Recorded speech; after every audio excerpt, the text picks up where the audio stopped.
કર્મ સમાધિના જે યજ્ઞમાં અર્પણ થયેલું દ્રવ્ય સ્ત્રુવા વગેરે બ્રહ્મ છે. હવન કરવાવાળા પદાર્થો પણ બ્રહ્મ છે. અને બ્રહ્મરૂપ કર્તા દ્વારા બ્રહ્મરૂપ અગ્નિમાં આહુતિ આપવાની ક્રિયા પણ બ્રહ્મ છે. એ બ્રહ્મની કર્મમાં સ્થિત રહેવાવાળો યોગી એના દ્વારા પ્રાપ્ત થયેલા ફળ પણ બ્રહ્મ જ છે. પછી ભગવાન કહે છે દૈવમ એવા પરે યજ્ઞમ યોગિના પર્યુપાસતે બ્રહ્માજ્ઞાવ પરે યજ્ઞમ યજ્ઞેવોપજુહ્યતિ. બીજા કેટલાક યોગીજનો દેવતાઓને પૂજનરૂપી યજ્ઞનું ભલીભાંતિ અનુષ્ઠાન કર્યા કરે છે.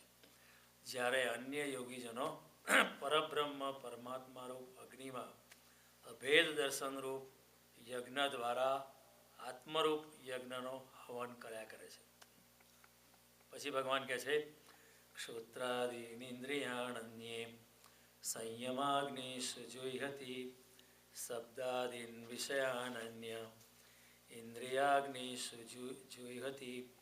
જ્યારે કેટલાક બીજા યોગી લોકો કાન નાક આદિ સમસ્ત ઇન્દ્રિયોને સંયમરૂપ અગ્નિમાં હવન કર્યા કરે છે.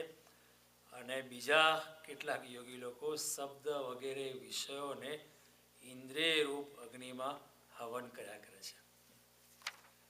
થોડી ગહન વાતો કૃષ્ણ કરે છે. આવા બધા શ્લોકો વાંચે ને કોઈ એટલે થોડા ગભરાઈ જાય કે આ કશી સમજ નથી પડતી. આ એવા શ્લોક પર ભગવાન આવ્યા છે. પણ ગભરાવાની કંઈ જરૂર નથી. ભગવાનનો કંઈ હેતુ એવો નથી કે જાણી જોઈને મુશ્કેલ કરવાનું.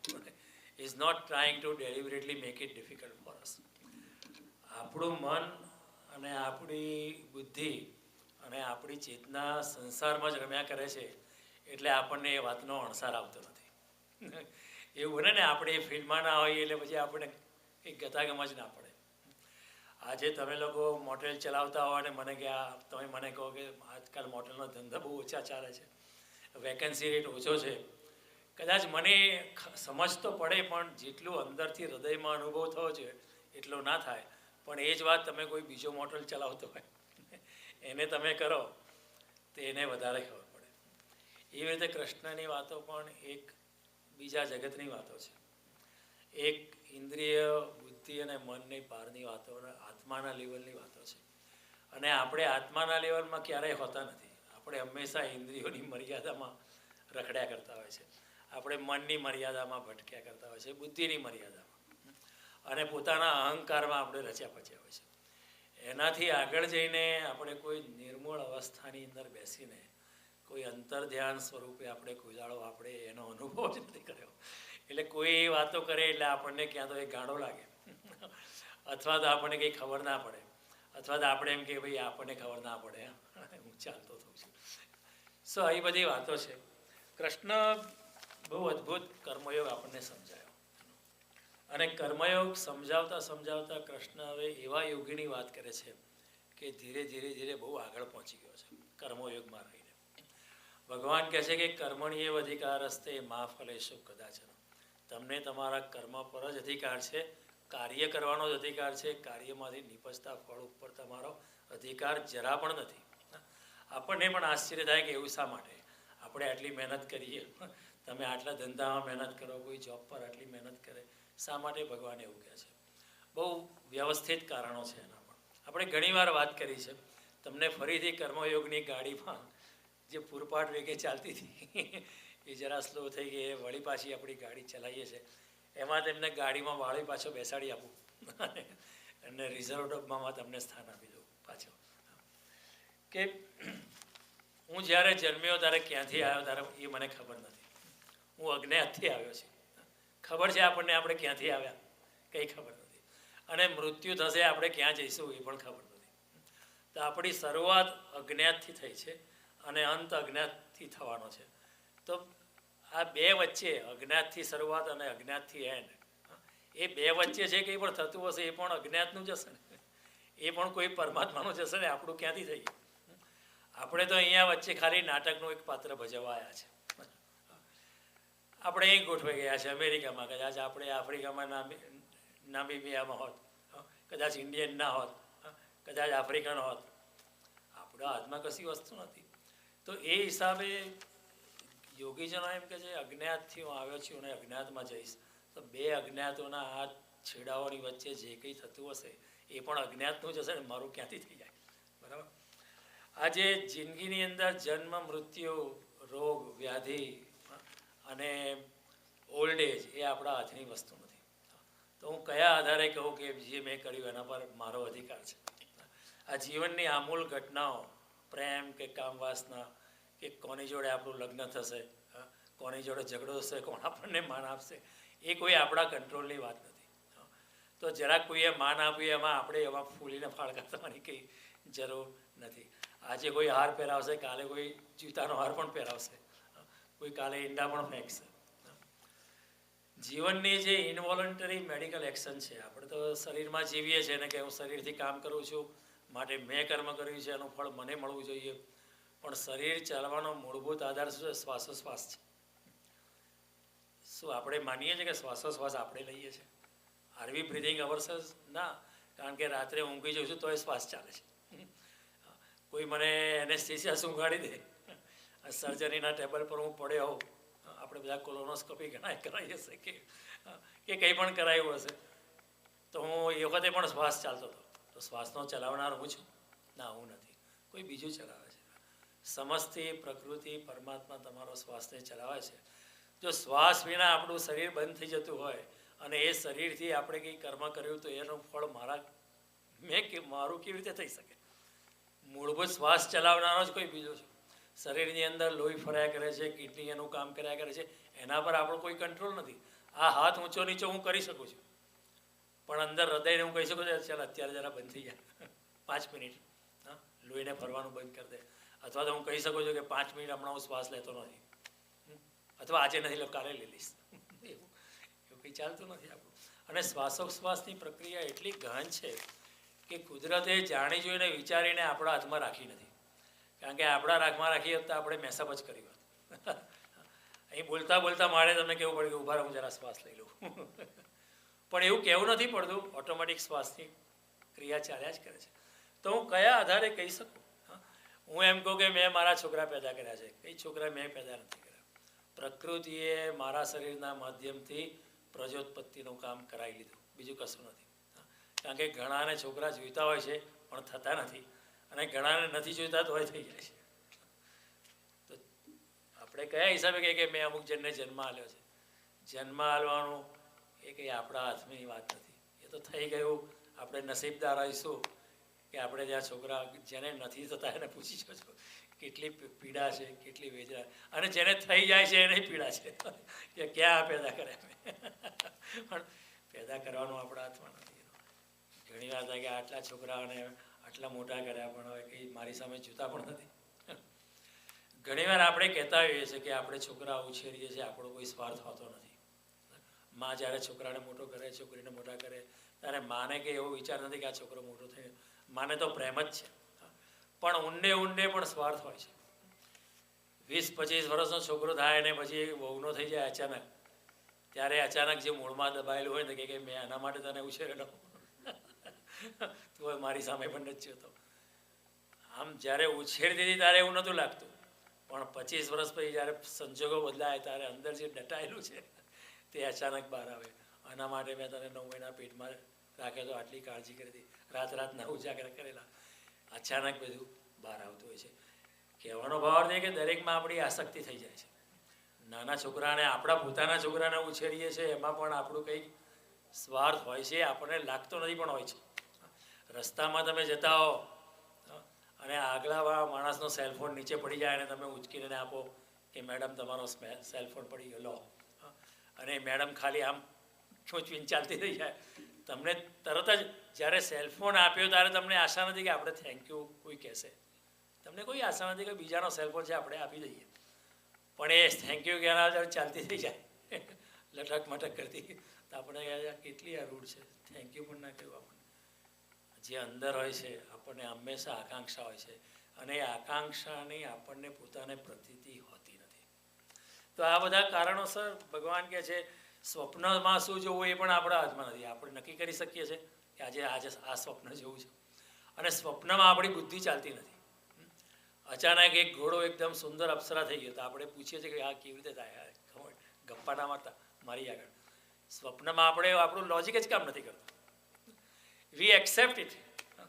અચાનક એમ લાગે કે હું કલકત્તા પહોંચી ગયો છું, અને પછી સવારે એમ મનમાં એવો વિચારે કે એટલાન્ટામાં મારી અપોઇન્ટમેન્ટ છે, હું આવીશ કેવી રીતે? કાલે સવારે 10 વાગે આટલું બિઝનેસ મિટિંગ છે ને અત્યારે હું કલકત્તામાં બેઠો છું. How will I reach? તમે પડશે એકદમ આંખ ખુલી જાય કે ના, હું તો એટલાન્ટામાં જ છું. સ્વપ્ન શું જોવું એ આપણા હાથમાં નથી. સ્વપ્નમાં કોઈને ઇન્વાઇટ કરી શકીએ છીએ કે આજે રાતે હું આ સ્વપ્ન આવજો.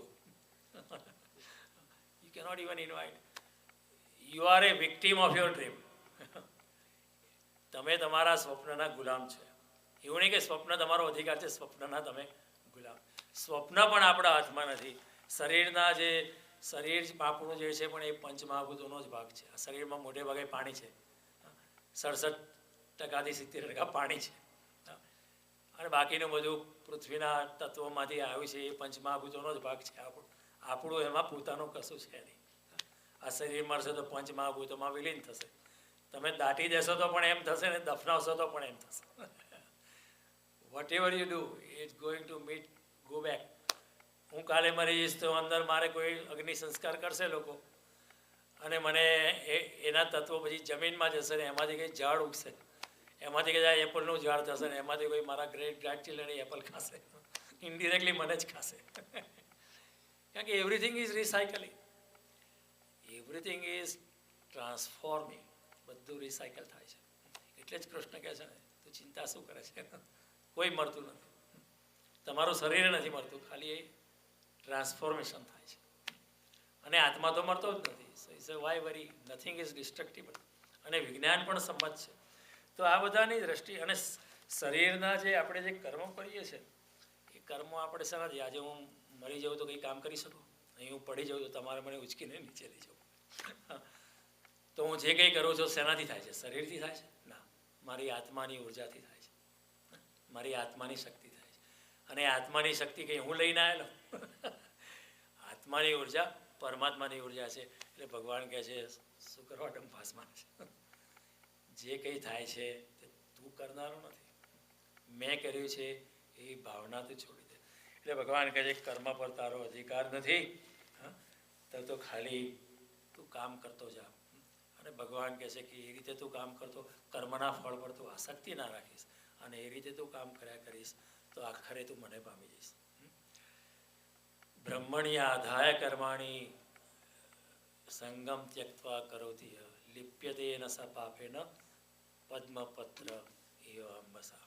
જે બ્રહ્મને આધાર રાખીને, બ્રહ્મના શરણાગતિમાં રાખીને કર્મ કરતો જાય છે અને કર્મના ફળ જોડે પોતાનું બંધન આસક્તિ રાખતો નથી, એવો વ્યક્તિ એને કર્મના ફળનું બંધન કે પાપ લાગતું નથી, અને આખરે એ પાણીમાં કમળ જેવો રહે છે અને મને જ પામે છે. એ ભગવાન અહીંયા કહે છે. કર્મયોગની આ બેઝિક ભાવના છે. કારણ કે કર્મણી એવ અધિકાર હસ્તે મા ફલેશુ કદાચન. અને ભગવાન કહે છે કર્તાપણની ભાવના છોડો, મેં કર્યું છે એ ભાવના છોડો. નૈવ કિંચિત કરોમિતિ યુક્તો મન્યસે તત્વવિદ ગુણા ગુણેશે વર્તંતી ઇતિ મત્વા ન સજ્જતે. ગુણોનું કામ કરે છે એમ માનીને યોગી પુરુષ એમ માને છે હું કંઈ કરનારો નથી. મારામાં જેવા ગુણો મને આપ્યા છે એ પ્રમાણે હું કર્મ કરી શકીશ. અમુક વસ્તુ કંઈ મારાથી થવાની નથી ને અમુક વસ્તુ હું કરી શકીશ. તમે અમુક પ્લમ્બિંગ પ્રોજેક્ટમાં બહુ માસ્ટરી હશે, કદાચ મારથી એ નહીં થાય. આઈ કેનોટ ડુ ઇટ. એની અંદર પણ જરા પ્રેક્ટિસ જોઈએ, ટ્રેનિંગ જોઈએ, એનું પણ વિજ્ઞાન છે. તમે કરશો તો હું નહીં કરી શકું, હું નહીં કરું તો તમે નહીં કરી શકો. તો એ દ્રષ્ટિએ તમારા જેવા ગુણધર્મ છે એ પ્રમાણે કર્મ થાય છે. તો ગુણધર્મ ક્યાંથી આવ્યા છે? ગુણધર્મને આપનારો કોણ છે? ગુણધર્મને આપનારો કોણ? ભગવાન છે. જેવી પ્રકૃતિ એવા તમે કર્મ કરી શકો છો. તો માટે તમે વચ્ચે કરનારા કોણ આવ્યા? એટલે કરતાપણાની ભાવના આપણે છોડી દો. આ બે મુખ્ય પ્રિન્સિપલ છે. અને એવું કરતાં કરતાં જો આપણે નિષ્કામ કર્મયોગમાં પ્રવેશ કરીએ તો ભગવાન કહે છે કે સમગ્ર પ્રકૃતિ તમારી સાથે છે. કારણ કે પ્રકૃતિ તો પરમાત્માને આધીન છે. ભગવાન કહે છે મયાધ્યક્ષેણ પ્રકૃતિ, it is under my supervision that the physical nature works. ભગવાન કહે છે ગીતામાં. તો પ્રકૃતિ પણ તમને મદદ કરશે અને ચારે બાજુ બ્રહ્માંડમાં જે દિવ્ય શક્તિઓ છે એ પણ તમને મદદ કરવા તૈયાર થશે. અને તસ્માત સર્વગતમ બ્રહ્મ નિત્યમ યજ્ઞે પ્રતિષ્ઠિતમ, જે ચારે બાજુ બ્રહ્મ વ્યાપ્ત છે, સર્વગતમ બ્રહ્મ, જે ચારે બાજુ પરમાત્મા વ્યાપ્ત છે, એ પરમાત્મા પણ તમારા નિષ્કામ કર્મના યજ્ઞની અંદર હંમેશા હાજર રહેશે. ભગવાનની આ ગેરંટી છે. એટલે નિષ્કામ કર્મ કરવાવાળા આપણને એમ થાય કે એનું થશે શું, આટા ફેરાના આશીર્વાદ કશું મળવાનું નથી. એવું નથી. 1000 હાથવાળો ભગવાન એની બાજુમાં એને ઊભો રહે છે અને એની કાળજી કરે છે. એટલે ભગવાન કહે છે એવા માણસનું ભરણ પોષણની જવાબદારી હું લઉં છું. અનન્યાસ ચિંતયંતો મામ યે જના પર્યુપાસતે તેષામ નિત્યાભિયુક્તાનામ યોગક્ષેમ વહામ્યો. જે અનન્ય રીતે મારી જોડે જોડાયેલો છે, જેની ચેતનામાં હું જ છું, જે હંમેશા મારામાં જ રમમાણ છે અને મારા આધારે જ કામ કર્યા કરે છે, મારી શરણાગતિ લઈને નિરંતર કર્મ કર્યા કરે છે, એવી વ્યક્તિના ભરણ પોષણની જવાબદારી હું લઉં છું. આવું વાક્ય જગતના કોઈ શાસ્ત્રમાં નહીં મળે. In no scriptures on this planet you will find a statement of this kind. These are one of the many guarantees Sri Krishna has given in Bhagavad Gita. Bhagavad ગીતામાં ભગવાન તું ડરે છે શું કરવા, તું ચિંતા ના કર, હું તારી સાથે છું. અનેક વાર અર્જુનને કહ્યું હું તારી સાથે ઊભો છું, તારી સહાયમાં ઊભો છે યોગેશ્વર ભગવાન. એ વિચાર છે ભગવદ્ ગીતાનો. એટલે જીવનની અંદર બહુ નિરાશા સાંભળે તો ભગવદ્ ગીતા વાંચો. જીવનની અંદર તમે હતાશ થઈ ગયા હો તો સુંદરકાંડ વાંચો. જીવનની અંદર હતાશ થઈ ગયા તો શ્રીમદ ભાગવતનું કોઈ પણ ચેપ્ટર ખોલો અને કૃષ્ણની કોઈ લીલાને વાંચો. તમારામાં એક જાતની જુદી એનર્જી, એક જાતની નવી ચેતનાનો સંચાર થશે અને તમને થશે કે શું કહ્યું છે ભગવાને. હું ને ભગવાન એક જ છે, હું એમનો દીકરો છું. I am his creation, so I have nothing to worry about. તો એ રીતે ભગવાને કહ્યું છે, આ પ્રમાણે કર્મયોગ આપ્યો છે. હવે ભગવાન કહે છે ધીરે ધીરે કર્મયોગ કરતો કરતો યોગી એટલો બધો કર્મયોગમાં રમમાણ થઈ જાય છે કે મેં કર્યું છે એ ભૂલી જ જાય છે. He just forgets about it. રાત્રે સૂએ છે ત્યારે એને યાદ પણ નથી કે આજે મેં શું કર્યું, કોને મદદ કરી, એ યાદ પણ નથી રાખતો. જેમ કબીર કહે છે જ્યું કી ત્યું ધર દીની ચદરિયા. ભગવાન તે આ શરીર રૂપી ચાદર છે તે મને આપી હતી, એવી ને એવી એક પણ ડાઘો લાગ્યા વિના હું તને પાછી આપું છું.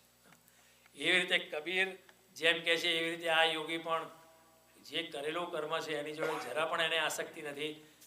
બધું સાફ કરીને રાતે ઊંઘી જાય છે, ચાદર એની સાફ કરી કરે છે અને મૃત્યુ સમયે ભગવાનને કહે છે એટલે ભગવાન તે જેવું આપેલું એવું પાછું તમે આપશો. તારે ધોવાની એ જરૂર નથી, લોન્ડ્રી કરવાની પણ જરૂર નથી.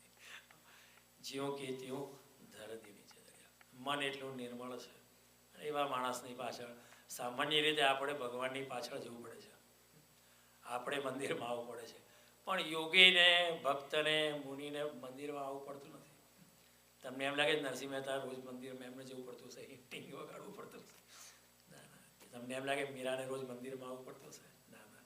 તમને એમ લાગે રમણ મહર્ષિ રોજ મંદિરમાં જતા હશે કે આપણને આપણા માટે જતા હોય, એમના માટે કંઈ જવાની એમને, કારણ કે ભગવાન એમની જોડે હોય છે. એ જ્યાં જ હોય છે ત્યાં પરમાત્મા શક્તિ હોય છે. કબીર કહે છે મન એસો નિર્મલ ભયો. ભગવાનની જોડે રહેતા રહેતા મન એટલું પવિત્ર થયું છે. મન એસો નિર્મલ ભયો જૈસે ગંગા નીર. એ જમાનાની ગંગા બહુ સાફ ને પવિત્ર હતી. મારું મન એકદમ ગંગા જેવું પવિત્ર અને નિર્મળ થઈ ગયું છે. પાછે પાછે હરી ફિરે કહેત કબીર કબીર. મારી પાછળ ભગવાન ચાલે છે અને કહે છે ઓ કબીર મારી સામે તો જુઓ. The whole situation takes a 180 degree U-turn. આપણે ભગવાન પાછળ જઈએ કારણ કે આપણે સંસારી છે, પણ યોગીને માટે ભગવાન એની પાછળ જાય છે. એટલે આપણે કહીએ છીએ ભગવાન છે તે ભક્તાધીન છે, ભક્તને આધીન છે, ભક્ત વત્સલ છે. ભગવાન ભક્ત માટે ભગવાનને જેવો માને છોકરા પ્રત્યે પ્રેમ હોય, બાપાને છોકરા પ્રત્યે પ્રેમ હોય, એવો જ ભગવાનને ભક્ત માટે પ્રેમ છે. ભક્ત વત્સલ જનાર્દન ત્રાહિમામ ત્રાહિમામ. આ એક અનન્ય વાત છે. એવા યોગી ધીરે ધીરે નિષ્કામ કર્મયોગમાં એટલો પરવાયેલો છે કે એનું જીવન એક યજ્ઞ થઈ જાય છે. એનું જીવન જ એક યજ્ઞ થઈ જાય. નિષ્કામ કર્મ એક જાતનો યજ્ઞ થઈ જાય છે. અને એવું કરતાં કરતાં એને હંમેશા બ્રહ્મની અનુભૂતિ થયા કરે છે. કંઈ ને કંઈ પરમાત્માની ઝલક રોજે રોજ મળ્યા કરે છે. એવું બને ને આપણે અહીંથી જઈએ કે નજીક પાર્ક આવે એટલે પાર્કમાંથી થોડી ઠંડી હવા આપણને ખબર પડે. દૂરથી ત્યાં જો ધોધ પડતો હોય તો દૂરથી ધોધનો અવાજ સંભળાય. દૂરથી થોડી છાંટ નાયગ્રા ફોલની નજીક જાઓ તો તમારી કાર પર થોડી વાછંટ ફોલની આવવા મળે, મિસ્ટ થોડું આવવા મળે. એવી રીતે યોગીને દૂરથી, હજુ પરમાત્મા મળ્યા નથી છતાં પણ દૂરથી પરમાત્માની ઝલક મળવાની ચાલુ થઈ જાય એટલે યોગીને પણ એમ થાય કે હું સાચા રસ્તે છું. એને જીપીએસની જરૂર નથી કારણ કે અંતરનો પુકાર આવે છે. અંતરનો જીપીએસ બરાબર ચાલે છે. Yes, this is my way. I can feel him and I am going towards him proudly, happily, with lot of love, with lot of devotion. તો એવો યોગીનો જીવન બ્રહ્મ સ્વરૂપ થઈ જાય છે. એટલે ભગવાન કહે છે બ્રહ્માર્પણમ બ્રહ્મ હવિર બ્રહ્મ. એવા કર્મયોગીના જીવનમાં એ જે કંઈ કરે તે બ્રહ્મ સ્વરૂપ છે. કાર્ય કરે એ બ્રહ્મ સ્વરૂપ છે. પોતે બ્રહ્મ સ્વરૂપ છે. જે એના યજ્ઞમાં જે કંઈ દ્રવ્ય ડાળે, સાધનોનો ઉપયોગ કરે એ પણ બ્રહ્મ છે. અને એમાંથી જે ફળદીપ છે એ પણ બ્રહ્મ છે. બધું બ્રહ્મ સ્વરૂપ થઈ જાય છે. આસપાસ ચોપાસમાં બધે ઈશનો વાસ. ચારે બાજુ એ બ્રહ્મના દર્શનની અનુભૂતિ કરે છે યોગી. ઈશાવાસ્યમ ઇદમ સર્વમ યત કિંચિત જગત્યામ જગત. જાગીને જોયું તો જગત દિશે નહીં, ઊંઘમાં અટપટા ભોગ ભાસે. હે ચિત્ત ચૈતન્ય, મારું ચિત્ત ચૈતન્ય છે, વિલાસ તદરૂપ છે, બ્રહ્મ લટકા કરે બ્રહ્મ પાસે. હું બ્રહ્મ સ્વરૂપ છું અને બ્રહ્મ મારી સામે લટકા કરે છે, ઈશારા કરે છે. એક એવી સરસ અવસ્થા થાય છે ચારે બાજુ. પછી એના માટે કોઈ દુશ્મન નથી, કારણ કે દુશ્મનની અંદર પણ એ બ્રહ્મના દર્શન કરે છે. તો દુશ્મન એનું અપમાન કરી જાય, પથ્થરો નાખી જાય તો પણ એના હૃદયમાં કોઈ દ્વેષ નથી. દુશ્મનને પણ એ પ્રેમ કરે છે. કારણ કે કેવી રીતે દ્વેષ કરી શકે? કારણ કે જુએ છે અંદર એનામાં પણ બ્રહ્મ છે અને મારામાં પણ બ્રહ્મ છે. તો મારામાં પણ બ્રહ્મ હોય ને એનામાં પણ બ્રહ્મ હોય તો હું કેવી રીતે એની જોડે વેર કરી શકું? શક્ય જ નથી. બરાબર. એટલે ચારે બાજુ બ્રહ્મની આવી અનુભૂતિ થાય છે. અને ભગવાન કહે છે આવો કર્મયોગ પણ એક જાતનો યજ્ઞ છે. યજ્ઞનો અર્થ એવો નહીં કે ખાલી અગ્નિ પ્રગટાવો, મંત્રો બોલો કે અંદર ઘી નાખો કે ઘઉં નાખો અને બધાને પ્રસાદ કરીને જમાડીને છૂટા પડો અને પછી એમ કહો કે અમે તો યજ્ઞ કરાયો, બહુ પુણ્ય કમાયું. નિષ્કામ કર્મયોગ એક બહુ મોટામાં મોટું યજ્ઞ છે, બહુ જ મોટું. અને યજ્ઞની અંદર એ લોકોએ આપણા ઋષિમુનિએ બહુ બહુ ઊંડો વિચાર કરીને અગ્નિનું પ્રતીક કર્યું. અગ્નિ કેમ અગ્નિને ચૂઝ કર્યો? ઈસાઈ ધર્મમાં એ લોકોએ પાણી ચૂઝ કર્યું છે, પણ અગ્નિનું સિલેક્શન એ લોકો પાણીથી બાપ્ટાઇઝ કરે છે. આપણે અગ્નિની સાક્ષીએ બધું કરીએ છીએ.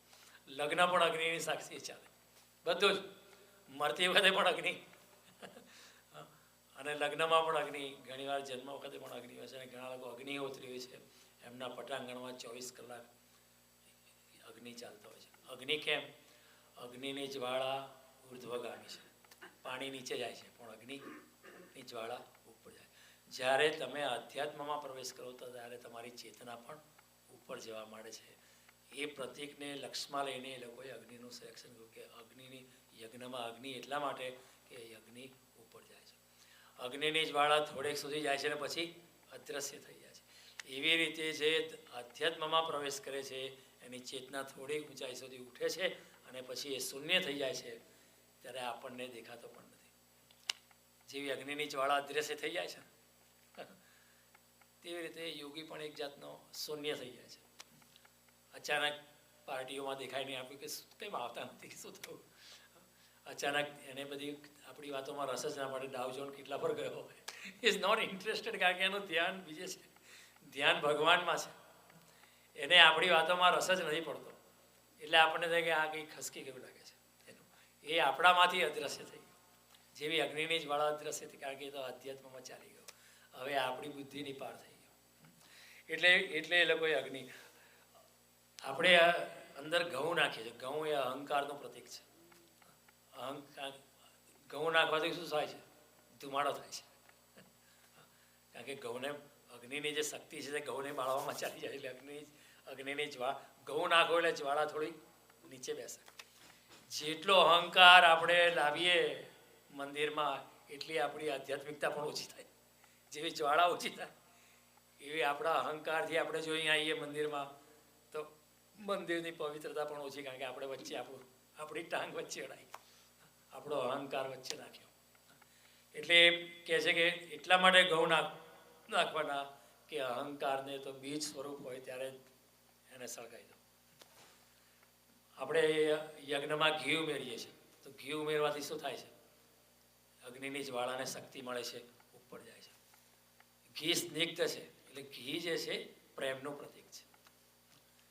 ઘી જે છે આપણા સ્નેહ અને પ્રેમનું પ્રતીક છે. અને ઘી નાખવાથી શું થાય છે? ધુમાડો નથી નીકળતો, રાખ પણ નથી થતી. ઘી નાખવાથી સુવાસ ફેલાય છે. તમે જોયું હશે, યજ્ઞમાં ઘી ઉમેરો એ ચારે બાજુ ઘીની સરસ સુવાસ ફેલાય છે. સુવાસ એટલે ઘી જે છે સત્કર્મનું પ્રતીક છે, સત્કાર્યનું પ્રતીક છે. જે યોગી અને ઋષિમુનિઓ હજારો વર્ષ પહેલાં કરી ગયા સત્કાર્ય, એની સુવાસ હજુ પણ આપણે ભોગવીએ છીએ. ગીતાની સુવાસ આપણને હજુ પણ મળે છે. બુદ્ધ જે કંઈક કરી ગયા 2500 વર્ષ પહેલાં, એની સુવાસ હજુ પણ આપણને છે. મહાવીર કંઈ કરી ગયા સત્કાર્ય, એની સુવાસ હજુ પણ આપણને મળે છે. તો ઘી જે છે ભલાઈનું પ્રતીક છે, સત્કાર્યનું પ્રતીક છે. તમે વિચાર કરો કે આ જગતની અંદર મનુષ્ય ના હોત તો દૂધ તો પેદા થઈ ગયું હોત, ગાયના આંચળમાંથી નીકળે દૂધ, પણ ઘી પેદા ના થયું હોત. બરાબર? ઘી પેદા કરવા માટે મનુષ્યની બુદ્ધિ જોઈએ, એને ચર્ન કરો એ કોણ કરે? એ કોઈ પ્રાણી કરી ના શકે, એ બુદ્ધિ પણ ના આવે. તો મનુષ્ય જ ઘી પેદા કરી શકે છે અને મનુષ્ય જ ભલાઈ કરી શકે છે. કોઈ પ્રાણીને થોડી સેન્સ હોય છે, પણ એટલી બહુ ભલાઈ કરવા ઈચ્છે તો પણ કરી ના શકે. એક ચકલી તમારું શું ભલાઈ કરી શકે બિચારી? બહુ કંઈ વધારે ભલાઈ કરી શકે નહીં. સમટાઈમ્સ ડોગ્સ આર હેલ્પિંગ, પણ એટલી ભલાઈ ના કરી શકે જેટલું મનુષ્ય કરી શકે. એટલું સત્કાર્ય મનુષ્યમાં જ એટલી શક્તિ છે, કારણ કે એને હાથ આપ્યા છે, પગ આપ્યા છે, વાણી આપી છે, બુદ્ધિ આપી છે. તો મનુષ્ય જ આ જગતમાં સત્કાર્ય કરી શકે છે, અને મનુષ્ય ના હોત તો ઘી પણ ના હોત. બરાબર? એટલે એ દ્રષ્ટિએ પ્રતીક આપણને આપ્યું, યજ્ઞનું પ્રતીક આપ્યું કે ઘી જે નિરહંકારિતાનું પ્રતીક છે, ભલાઈનું પ્રતીક છે. પણ પ્રતીક છે એક અભિવ્યક્તિ છે, ઇટ ઇઝ અ સિમ્બોલ. પણ આપણે ઘણીવાર શું સિમ્બોલને પકડી લઈએ. ઉપરથી સિમ્બોલ આપ્યા ઋષિમુનિએ, આપણે સિમ્બોલને જ પકડી લઈએ, પણ સિમ્બોલ પાછળ જે ઋષિની દ્રષ્ટિ હતી એ આપણે ભૂલી જઈએ છીએ. એટલે સિમ્બોલ છે પ્રસાદ આપણે લઈએ. પ્રસાદનો અર્થ એવો છે કે પ્રસાદ તો લો, પણ આપણું આખું જીવન ભગવાનનો પ્રસાદ જ છે. આપણું આખું જીવન ભગવાને આપણને આપેલો પ્રસાદ છે, એ તમારે પ્રસાદ લઈને યાદ રાખવાનો છે. અને ભગવાન પ્રત્યે આપણે અનુગ્રહિતતા રાખવાની છે. ભગવાન પ્રત્યે આપણે એમના ઉપકારના ભાવથી થોડા અનુગ્રહિતતાની ભાવના રાખવાની છે. એ પ્રસાદની પાછળ એ છે. આરતી છે, આરતી એટલે આર્ત હૃદયથી જેણે ભગવાનની પ્રાર્થના કરી છે એટલે આરતી. એ દીવો સળગાવો એટલે it is a hotline between you and God. તમને અનુભવ કર્યો છે. આમ તમે પૂજા કરો પણ દીવો સળગાવો તો કંઈક તમારા હૃદયમાં ફિલિંગ જ બદલાઈ જાય છે. એવો અનુભવ છે. જસ્ટ લાઇટ અપ એક ઘીનો દીવો સળગાવો. કેન્ડલ સળગાવવા કરતાં ઘીનો દીવો સળગાવો. કેન્ડલ હજુ આર્ટિફિશિયલ લાગશે, પણ ઘીનો દીવો સળગાવો અને તમે ભગવાનમાં તમને એમ લાગે કે you are connected to God through that. એ જ્યોતિથી તમે પરમ જ્યોતિ જોડે સંકળાઈ ગયા છો. તમારી આંતરિક જ્યોતિ છે એ પેલા દીવાની જોડે જોડાયેલી છે, અને પરમાત્માની જ્યોતિ પણ એ દીવા જોડે જોડાયેલી છે, અને તમે it is like a hotline. એ એનું પ્રતીક છે. દીવો એટલા માટે કરવાનો કે પ્રતીક છે. પછી આ પ્રમાણે દીવો કરવો જોઈએ, આ પ્રમાણે કોળીઓ આવું પ્રમાણે એનો રંગ હોવો જોઈએ, કોળી પૂર્વ દિશામાં હોવું જોઈએ. એ બધું ટેકનિકલ ને બધી ઇટ બીકમ્સ મિકેનિકલ, એ બધું ક્રિયાકાંડ થઈ જાય. એની પાછળનું પ્રતીક જોવાનું. જન્માષ્ટમી આપણે ઉજવીએ તો એક જાતનું પ્રતીક છે કે કૃષ્ણ જન્મ લે છે, પણ કૃષ્ણ તો કોઈ દાડો જન્મ લેતા નથી. આ સમજવાની વાત છે. ભગવાન તો અજન્મા છે, ભગવાન કોઈ દાડો જન્મ લેતા નથી, છતાં જન્મ લે છે. વિરોધાભાસ છે. ભગવાન ચોથા અધ્યાયમાં જ આપણે જોયેલું, અજોપી સનવ્યય આત્મા ભૂતાનામ ઈશ્વરોપી સન પ્રકૃતિમ સ્વામ અધિષ્ઠાય સંભવામી આત્મમાયા.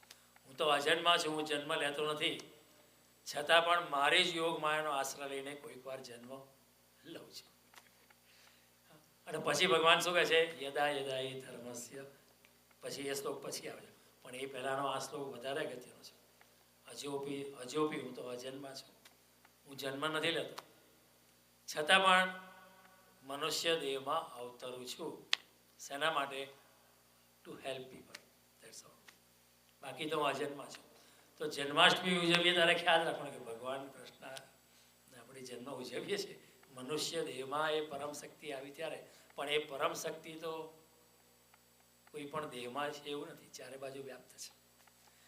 જ્યારે ભગવાન જન્મ્યા ત્યારે એ કૃષ્ણ દેહમાં તો કૃષ્ણ હતા જ, પણ આજુબાજુ બ્રહ્માંડમાં પણ કૃષ્ણની શક્તિ ચારે બાજુ વ્યાપ્ત હતી. પરમાત્મા ચારે, અને એ જે પરમ શક્તિ છે કોઈ મર્યાદામાં આવતી નથી, કારણ કે શરીરમાં આવું એ મર્યાદામાં આવું છે. આજે આપણો આત્મા એક શરીરમાં છે તો આપણી લિમિટ આવી ગઈ ને શરીર પર. We are limited in the body.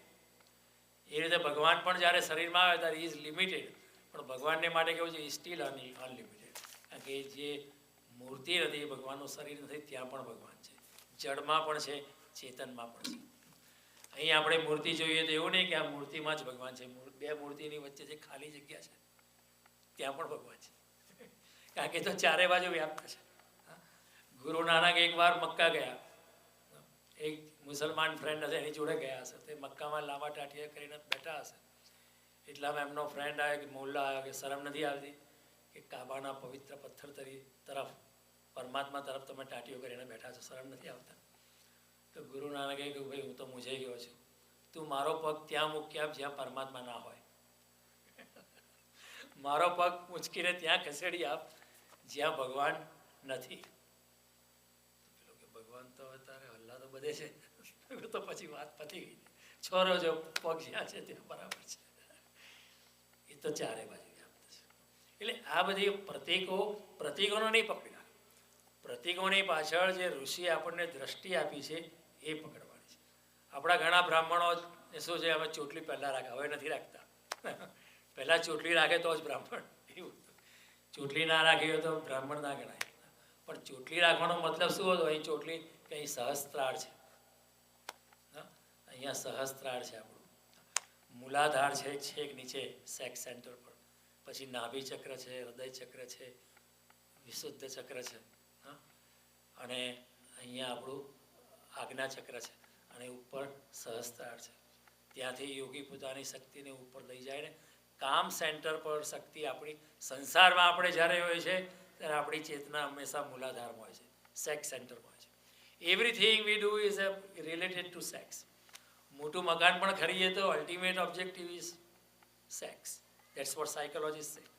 That is also the scripture છે કે જગતની અંદર કામ શક્તિ, કામેચ્છા એટલી પાવરફુલ છે, મનુષ્ય એના માટે જ બધું કર્યા કરે છે. સો યોગી શું કરે છે? પોતાની કામ શક્તિની ઉર્જાને મૂલાધારમાંથી ત્યાં અટકાવીને ધીરે ધીરે એની ઉર્ધ્વ ગતિ કરે છે.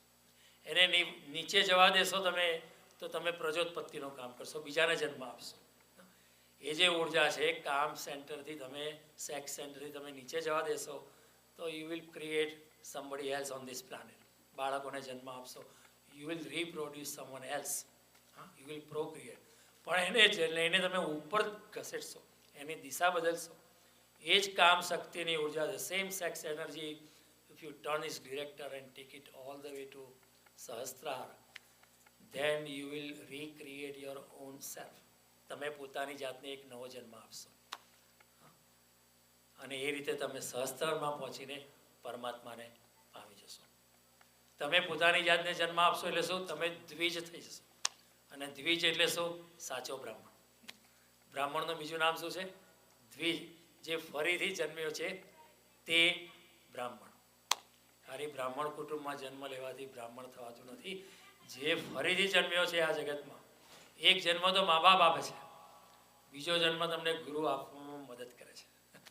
ગુરુ શું છે? એક જાતની દાયણ છે. તમને બર્થમાં મદદ કરે છે. ઇઝ અ મિડ વાઇફરી છે. You call a nurse at the time of the actual birth. Guru is also a sort of a helper. He gives you a new birth. તમને ફરી નવો બર્થ આપે છે.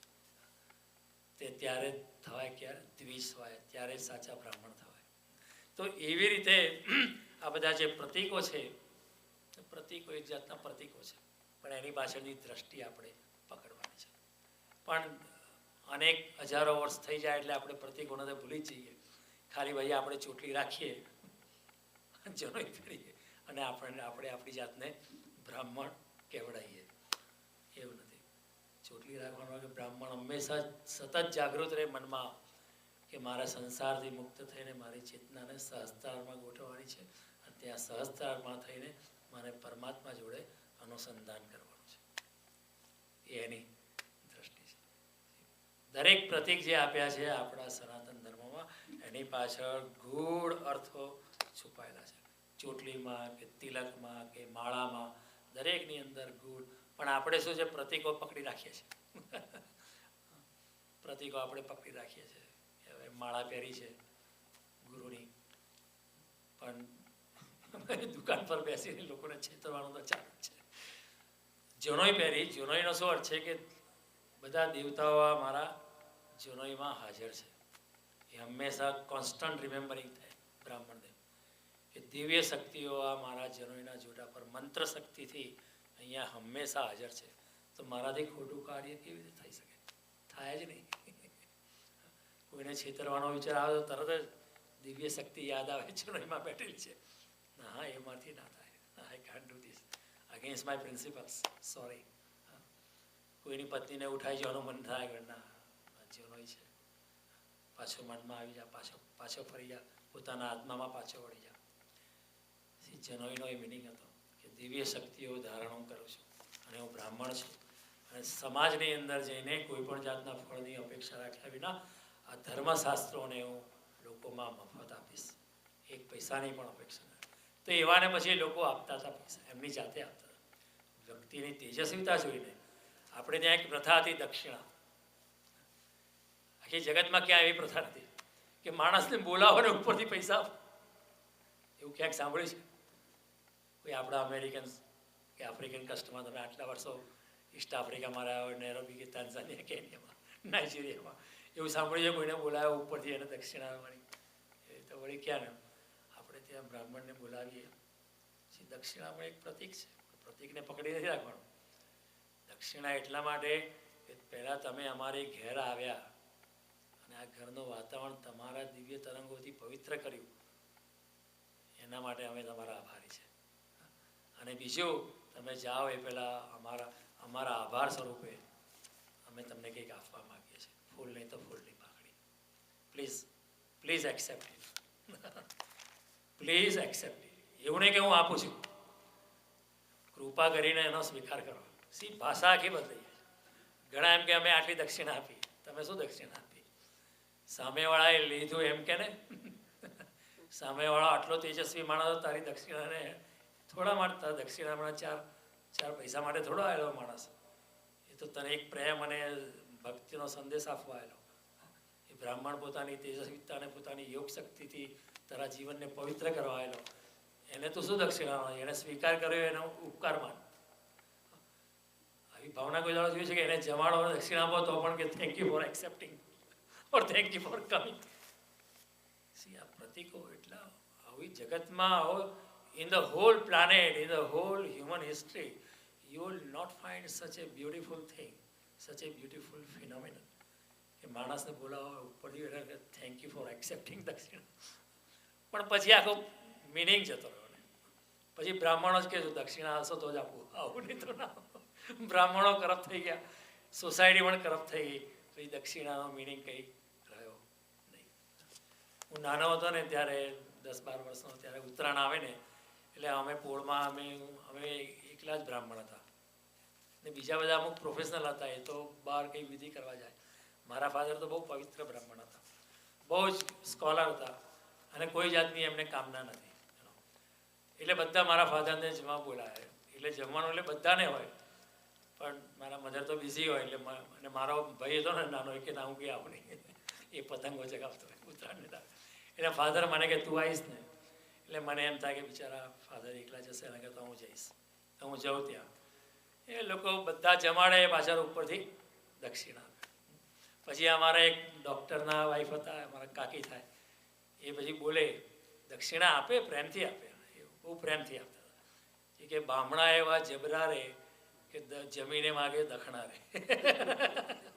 એવું જરા ટોણો મારીને પણ આપે, પણ પ્રેમથી આપતા હતા. It was just for fun, civil છે. અને પેલો તલનો લાડુ હોય ને, એની અંદર 5 પૈસા લાડુ તો ખાવાનો, પણ એની અંદર 10 કાનો સિક્કો, 5 કાનો સિક્કો અંદર. પ્રેમનું વાતાવરણ હતું, ભક્તિનું વાતાવરણ હતું, એક જાતનું સન્માન હતું. સન્માન કોને હતું? પવિત્રતાને હતું. તમે બ્રાહ્મણ છો એટલે નહીં, પણ બ્રાહ્મણત્વને આદર હતો. બ્રાહ્મણને નહીં, બ્રાહ્મણમાં રહેલી તેજસ્વીતાને. પ્રતીકોને પકડી નથી રાખવાના. પ્રતીકોની પાછળ જે ઋષિની આર્ત દ્રષ્ટિ છે, સમયની પારની દ્રષ્ટિ છે, દિવ્ય દ્રષ્ટિ છે ઋષિની, એ દ્રષ્ટિ આપણે ભૂલી ગયા છે. એટલે યજ્ઞ પછી શું એક જાતનું કર્મકાંડ થઈ ગયું. આટલો યજ્ઞ કર્યો, 108 કુંડીનો યજ્ઞ કર્યો, આટલા મંત્રો બોલાયા, આટલા બ્રાહ્મણ હતા, આટલા મંત્રોચ્ચાર કરનાર હતા, આટલા માણસ બોલાયેલા, આટલાનો આભાર માન્યો, આ પોલિટિકલ પાર્ટીનો આ માણસ આવેલો, એણે આભાર વચ્ચે કહ્યું, રિપબ્લિકન આવેલો, ડેમોક્રેટ આવેલો, ડૉક્ટર સંજય ગુપ્તાને પણ બોલાયેલા. એવું બધું કહીને પછી આપણે બહુ સરસ થયું, વેરી નાઇસ, આપણે થોડું પુણ્ય કમાઈ લીધું. એવી રીતે કંઈ પુણ્ય મળતું નથી. એનો સમજ, એની અંદર પ્રેમ, ભક્તિ, પવિત્રતા જ્યાં નથી, ત્યાં સુધી આ બધું ખાલી ક્રિયાકાંડ છે. It's only mechanical and mechanistic. પણ એમાં આપણો વાંક નથી, કારણ કે આપણો બહુ સમય પસાર થઈ ગયો ને, એમાં આપણે બધું ભૂલી ગયા કે શેના માટે. અને વચ્ચે કોઈ સમજાવનારો પાક્યો નહીં. સમજાવનારા તો પાકેલા, પણ આપણે જાણવાની દાનત જ નથી, એમ કહીએ તો ચાલે. આપણે એટલા આપણામાં રચ્યા બતાવ્યા હતા, આપણે એટલી આપણી પોતાની ફિરાકમાં હતા. આપણે ઘણી વાર કે એની ફિરાકમાં છે, આપણું કંઈ સાંભળશે નહીં. આપણે આમાં એવા રચ્યા પચ્યા હતા કે કોઈ મુનિ યોગી, કોઈ સંત આપણને સમજાવવા તૈયાર હતો, પણ આપણે કંઈ સાંભળવા તૈયાર જ નહોતા. બેસોને ચૂપ કરો, અમને અમારું કામ કરવાનું.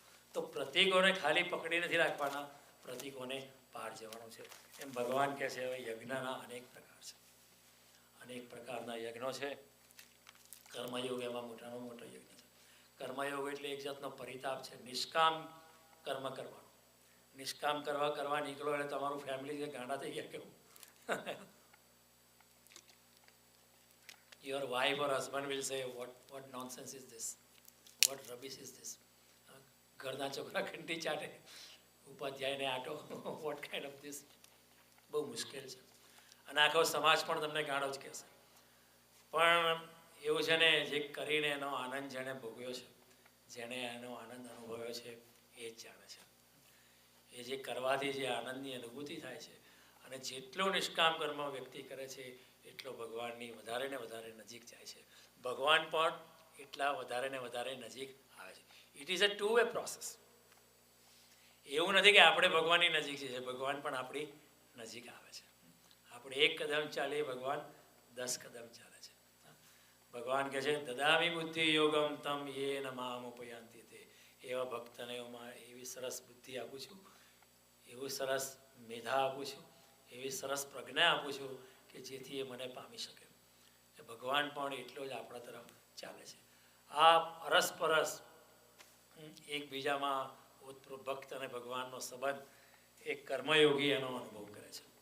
હવે ભગવાન શું કહે છે કે ક્ષોત્રાદીન ઇન્દ્રિયાણન્યે સંયમાગ્નિષુ જોઈએસી શબ્દાદીન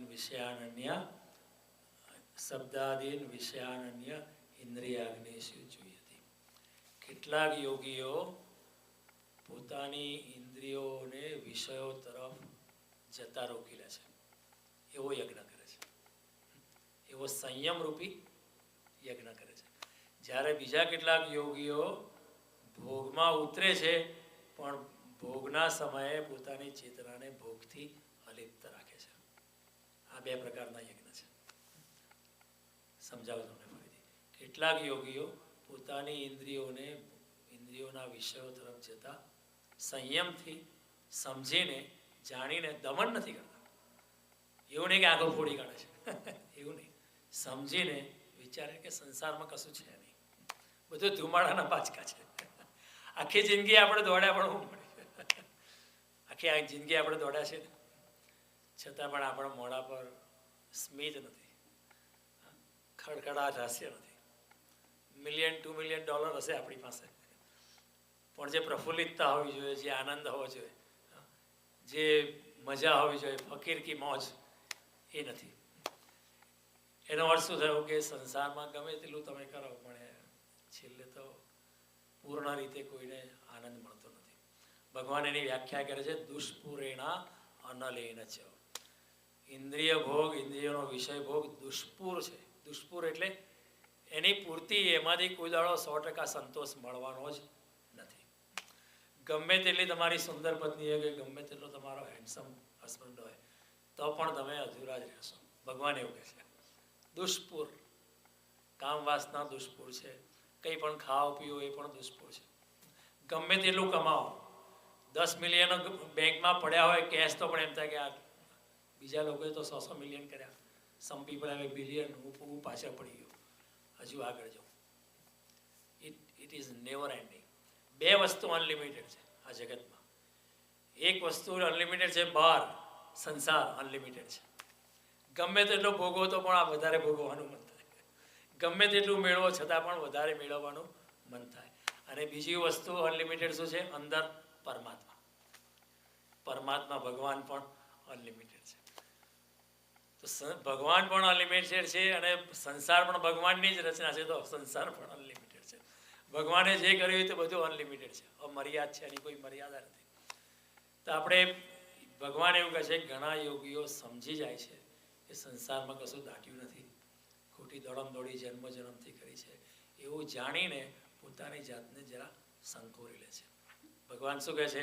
યદા સંવર્તે ચાયમ કુર્મો અંગાનિવ સર્વશ ઇન્દ્રિયાણી ઇન્દ્રિયાર્થેભ્ય તસ્ય પ્રજ્ઞા પ્રતિષ્ઠતા. જેવી રીતે કાચબો પોતાના અંગોને અંદર ખેંચી લે છે, એવી રીતે યોગી ઇન્દ્રિયોના વિષયોમાંથી પોતાની ઇન્દ્રિયોને ખેંચી લે છે. આ એક પ્રકારનો યજ્ઞ છે.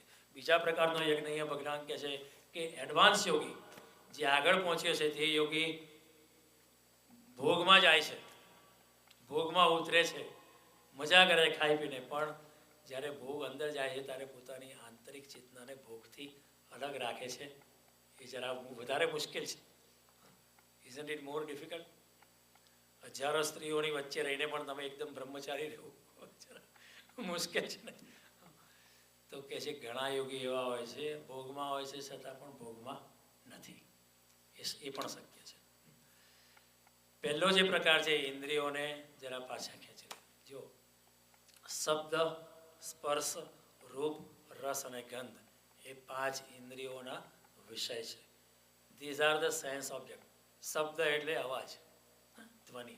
સ્પર્શ, આપણે touch, feel, touch. You like to touch somebody or touch a flower or touch a resmi, a silken cloth, you want to like to touch it.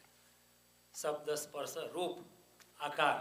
તમને અમુક વ્યક્તિ જોવી ગમે, આકાર જોવો ગમે, અમુક શેપ્સ જોવા ગમે, આકાર. રૂપ, રસ, ખાવાનું, જીભનો રસ. અને ગંધ એટલે નાકથી સુગંધ, સુવાસ લઈ. અમુક સુવાસ અમે ગમે, અમુક આપણને દુર્ગંધ લાગે. તો આ 5 ઇન્દ્રિયોના વિષય છે.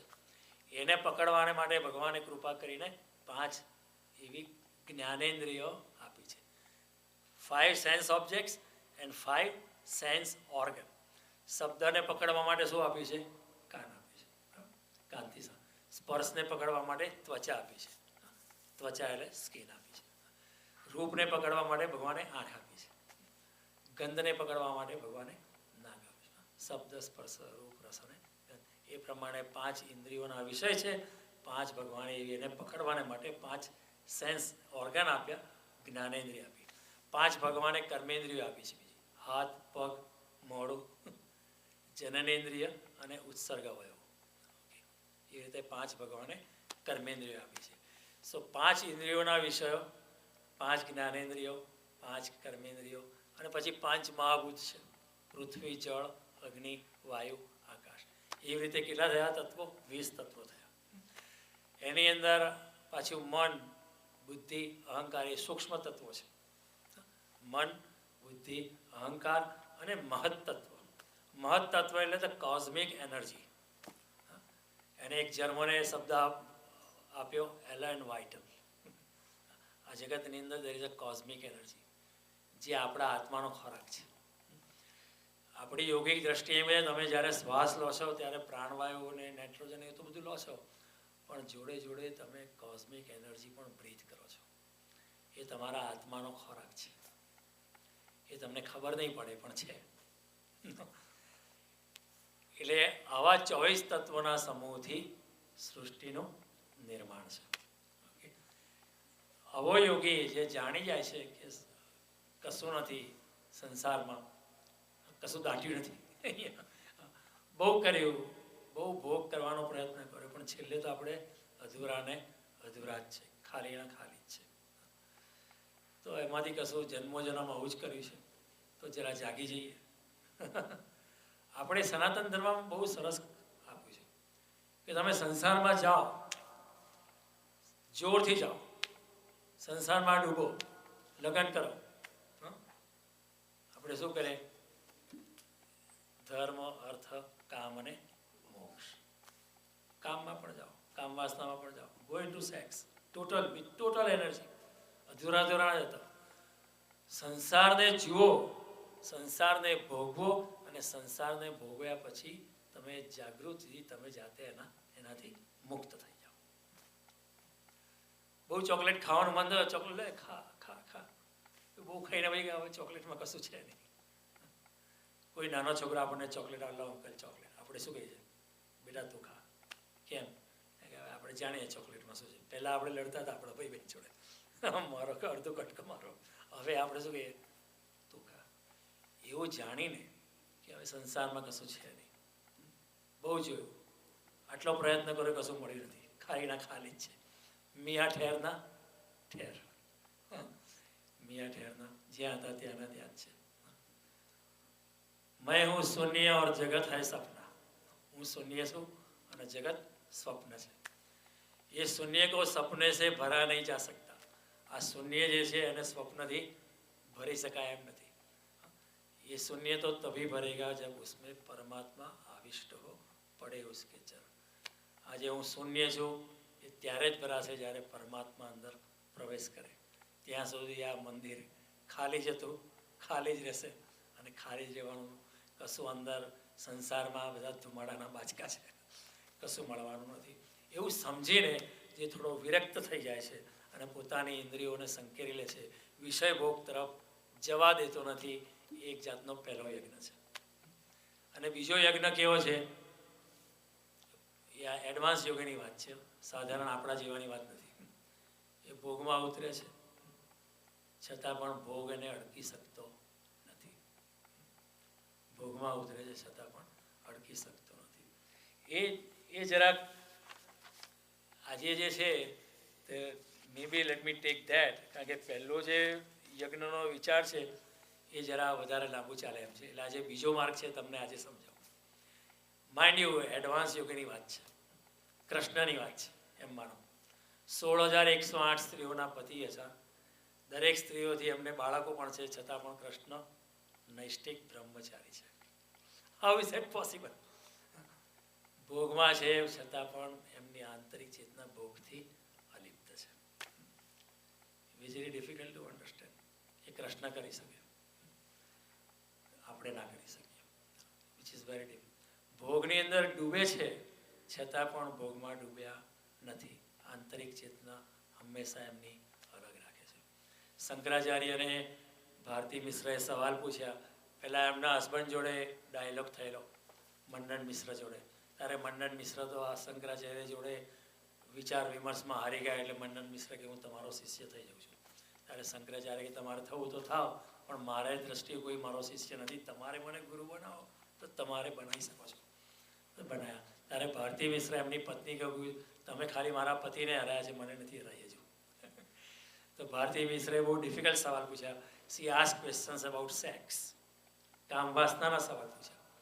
આપણને એમ થાય એ જમાનાની અંદર કોઈ સ્ત્રી આટલા હજારો પુરુષોની વચ્ચે કામ વાસનાના સવાલ પૂછે. તમે કલ્પના કરો એ જમાનામાં ભારતની ચેતના કેટલી બ્રોડ માઇન્ડેડ હતી.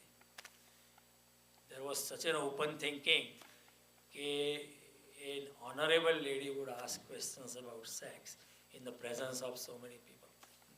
ત્યારે શંકરાચાર્ય કહ્યું કે કામ વાસના વિશે હું જાણું છું ખરો, પણ મને અનુભવ નથી, કારણ કે હું તો બ્રહ્મચારી છું, તો હું તમારા જવાબ આપવાના એ લાયક નથી, પણ હું અનુભવ લઈને આવ્યો છું. I will have the experience of sex. અથવા હું કામ વાસનાનો અનુભવ લે. ત્યારે લોકોને પણ થયું કે આ તો બાળ બ્રહ્મચારી છે, હવે કામ વાસનામાં ઉતરશે, હાઉ ઇઝ દેટ પોસિબલ?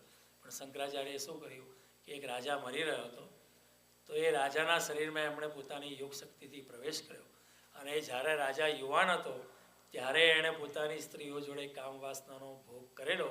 એ ભોગને એણે રાજાના શરીરમાં બેસીને શંકરાચાર્યએ એનો અનુભવ કર્યો, અને પછી શરીરમાંથી બહાર નીકળી ગયા.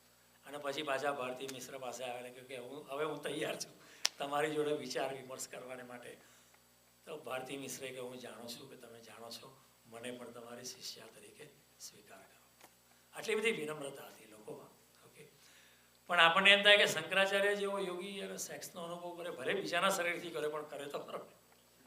પણ શંકરાચાર્ય એક એવી વ્યક્તિ છે, એ ભોગમાં જાય તો પણ એમને ભોગ અડકી શકતો નથી. કૃષ્ણ આ ફિનોમિનન શ્રીમદ ભાગવતમાં સમજાવે છે.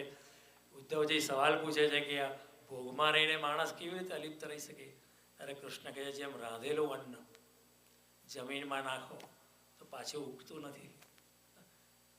આમ તમે ચોખા કે ઘઉં કે મકઈનો દાણો જમીનમાં નાખો તો એ ઉગી નીકળે. આપણે આફ્રિકામાં તો ગમે તે નાખો બધું ઉગી નીકળતું હતું.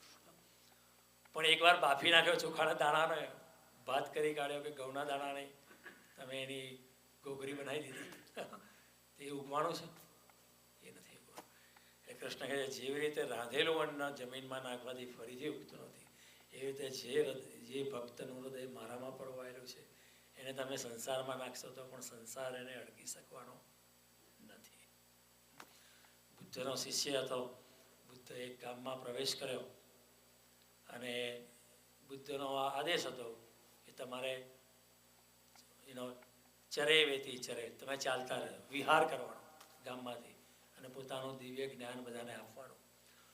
પછી દરેક ગામમાં ઢેરવાડો હોય. In those days also there were red light areas. Human beings were human beings, right? તો ત્યાંથી રેડ લાઇટ એરિયામાંથી પસાર થયા તો એક અતિ સુંદર સ્ત્રી હતી જે આ વેશ્યાનો ધંધો કરતી હતી. એણે બુદ્ધનો એક અતિ હેન્ડસમ ભિક્ષુક જોયો, તો એને જઈને કહ્યું કે તું મારી જોડે રહેવા આવી જા, હમણાં વરસાદની સિઝન છે, બહુ રોમાન્ટિક ટાઈપ છે, come and spend time with me. So એ છે હું મારા ગુરુને પૂછીશ, એ જો આજ્ઞા કરશે તો આવીશ. તો કે ગુરુ તો કંઈ હા પાડવાનો છે, અને ગુરુનો તો એવો સવાલ પૂછાતો હોય કે હું પેલી વેશ્યા જોડે રહું, એવું તો કંઈ સવાલ પૂછાતો હોય. Would you dare to ask that kind of stupid question? પણ એ શિષ્ય બહુ જુદો હતો, અને બુદ્ધ પણ જાણતા હતા કે આ જુદો છે. એણે ભર્સ બીજી દાડે સભાની અંદર ભિક્ષુકો, હજારો ભિક્ષુકો હતા, ત્યાં ઊભા થઈને પૂછ્યું કે એક વેશ્યાએ મને આમંત્રણ આપ્યું છે, એની જોડે રહેવાનું, વરસાદની સિઝનમાં બહુ રોમાન્ટિક ટાઈમ છે, હું જઈને રહું? તો બુદ્ધે કહ્યું જ્યાં રહીને જ્યાં, કારણ કે બુદ્ધ એને ઓળખતા હતા. બીજા બધા ભિક્ષુકોને તો બુદ્ધ પણ ખરા છે, ગાણા થઈ ગયા કે શું, તો કે પરમિશન અપાતી હોય. આખું આ સાધુપણાનો છે જ ઉડાવી દેશે આ તો. પણ એ માણસ એને રહ્યો, પેલી વેશ્યાને બહુ લલચાવવાનો પ્રયત્ન કર્યો, પણ એ પોતાની સ્થિત પ્રજ્ઞતામાં બેઠો હતો. અને એની સ્થિત પ્રજ્ઞતા જોઈને વેશ્યાનું પણ મન બદલાઈ ગયું કે જેનો શિષ્ય આટલો બધો તેજસ્વી છે, જે મારા બહેકાવાથી જરા પણ, કેટલા બધા પુરુષો મારી પાછળ એકદમ કૂતરાની જેમ મારી પાછળ પડ્યા છે, અને આ માણસ તો કંઈ અસર જ નથી થતી. હું આટલા બધા એને આઈ ટ્રાય ટુ સેડક્ટ હિમ પણ હી ઇઝ નોટ સેડ્યુસેબલ. શું એની પાછળ હશે? એ આટલો બધો કંઈ જુદી માટીનો છે, તેના ગુરુ પણ કેવા હશે? તે પાછો આવ્યો ત્યારે એ પણ એક ભિક્ષુણી થઈને આવી. વેશ્યા જોડે રહીને પણ એ વ્યક્તિ પોતાના નૈષ્ઠિક બ્રહ્મચર્યમાં આ રસ્તો જે છે બહુ મુશ્કેલ છે, પણ યોગી કરી શકે છે એનો. અને એ માણસ જેવો એ યોગી દ્રષ્ટા થઈ જાય છે. દ્રષ્ટા એટલે આવું બધું થઈ રહ્યું છે, હું એમાં નથી. હું અત્યારે પેંડો ખાઈ રહ્યો છું, પણ પેંડાની અંદર મારી કોઈ આસક્તિ નથી. આજે કોઈ પેંડો આપશે તો ખાઈશું, પણ કાલે કોઈ નહીં આપે તો કંઈ કેમ ના આપ્યો પેંડો, એવું કંઈ સવાલ નહીં કરો. આજે તમારી ઘરે આવ્યો છો, તમે ગરમ ગરમ ગોટા ખવડાવશો, પછી કાલે કંઈ એવી આશા નહીં રાખું કાલે મને બોલાવજો અને તમે બોલાવશો તો મને ગરમ ગરમ ગોટા જ ખવડાવશે. એ કોઈ જે મળશે તો ઠીક છે, ભગવાનનો પ્રસાદ છે. કરના ફકીરી ફિર ક્યા દિલગીરી, સદા મગન મેં રહેના જી. કોઈ દિન ભોજન, કોઈ દિન લાડુ, કોઈ દિન ફાકમ ફાકાજી. મીરા કહે પ્રભુ ગીરધર નાગર, આય પડે સો સહેનાજી. એવી એની ભાવના થઈ જાય છે, એ દ્રષ્ટા થઈ જાય છે, અને દ્રષ્ટાનો ભોગતા ભાવ ચાલી જાય છે. એ ભોગી પણ એનું ચાલી જાય છે, એ કેવળ દ્રષ્ટા જ રહે છે. અને શંકરાચાર્ય પણ કહે છે, યોગરતો વા ભોગરતો વા સંગરતો વા સંગવિહીન યસ્ય બ્રહ્મણી રમતે ચિત્તમ નંદતી નંદતી નંદતી. યોગી યોગમાં હોય કે ભોગમાં હોય, પણ એના હૃદયમાં બ્રહ્મનો રમ્યા આનંદ છે, એટલે એને ભોગ એને અડકી શકતો નથી. આદિત્ય વર્ણ તમસ પ્રસ્થા, એ યોગી એના પ્રકાશમાં હોય છે, એને અંધકાર સંસારની માયાનો અંધકાર એને અડકી પણ શકતો નથી. એટલે પણ આ બહુ મુશ્કેલ છે, સ્લીપરી પાથ છે. અને ઘણા એવું કે ના હું તો યોગી છું, મને કશું નહીં થાય. પણ don't try that because we are not there. Krishna માટે ઠીક છે, કમાલ માટે ઠીક છે, જનક રાજા માટે ઠીક છે, ઓશો માટે ઠીક છે, રમણ મહર્ષિ માટે ઠીક છે, વિવેકાનંદ માટે ઓકે છે, પણ આપણા માટે we are not that far away. Don't cheat us, don't cheat your own self. અને પહેલાં એવા પ્રયોગો હતા તંત્રની અંદર કે શિષ્ય એમ કે હવે તો હું મુક્ત થઈ ગયો છું, હવે તો હું એનાથી પાર થઈ ગયો છું. એવા શિષ્યોની પરીક્ષા પણ હતી તંત્રની અંદર. એને શરાબ પીવડાવે, ગાંજો ચખાડે, અને ગુરુ એની પરીક્ષા કરે કે શરીર એનું ડોલી ગયું છે, પણ અંદરની ચેતના હજુ જાગ્રત છે.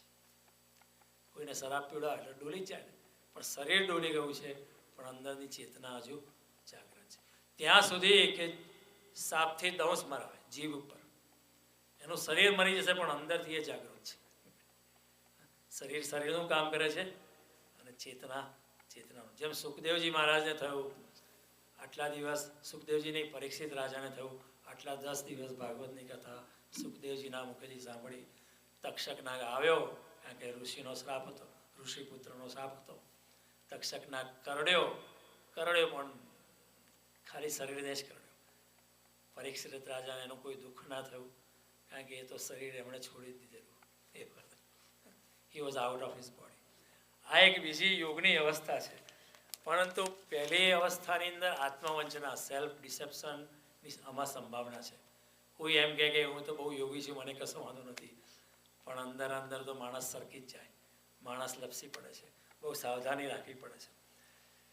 એ દ્રષ્ટિએ આ એક બીજો યોગનો માર્ગ છે. એ પણ છે, પણ એડવાન્સ યોગી જે છે, કોઈ શંકરાચાર્ય માટે, કોઈ જનક રાજા માટે, કોઈ કૃષ્ણ માટે, કોઈ કબીર માટે. કબીરની વાત આવતી વખત તમને કરીશ કે કબીર ચોરી કરવા જાય છે, પણ ચોરી કરવાનું પાપ કબીરને લાગતું નથી, કારણ કે એ તો અલિપ્ત છે. હું તમને નેક્સ્ટ ટાઈમ તમને સમજાવીશ કે કબીરની ચોરી નથી. કૃષ્ણ માખણ ચોરી કરતા હતા કે એ ચોરી નથી એમની. એવી રીતે કબીર પણ ચોરી કરવા ગયેલા, પણ કબીરની ચોરી નથી, કારણ કે યોગી ભોગમાં પણ પડે છે, છતાં પણ ભોગથી પણ એ પણ એક મોટો યજ્ઞ છે, બહુ કઠિન યજ્ઞ છે. તો આ એક યજ્ઞનો પ્રકાર છે. બીજો જે યજ્ઞનો પ્રકાર છે કે એવું તો આપણાથી નહીં થાય. આપણે ઇન્દ્રિયો, આપણે જરા દૂર જ રહીએ સંસારના વિષય, સમજીને કે વિષયોના ભોગમાં કશું દાટ્યું નથી, એવું સમજીને, દમનથી નહીં, સમજીને પોતે મુક્ત થઈ જાય, તો એ પણ એક પ્રકારનો યજ્ઞ છે. એ યજ્ઞની વાત આપણે આવતી વખતે જ્યારે આવતા બુધવારે મળીશું ત્યારે કરીશું. Hopefully we can continue. Dasharathbhai તો આવશે જ આવતા બુધવારે, અને we might have more people. So તમે આટલા શાંતિથી મને સાંભળો, તમારો અનુગ્રહ જ, અને આવતા બુધવારે આપણે મળીશું. જય શ્રી કૃષ્ણ.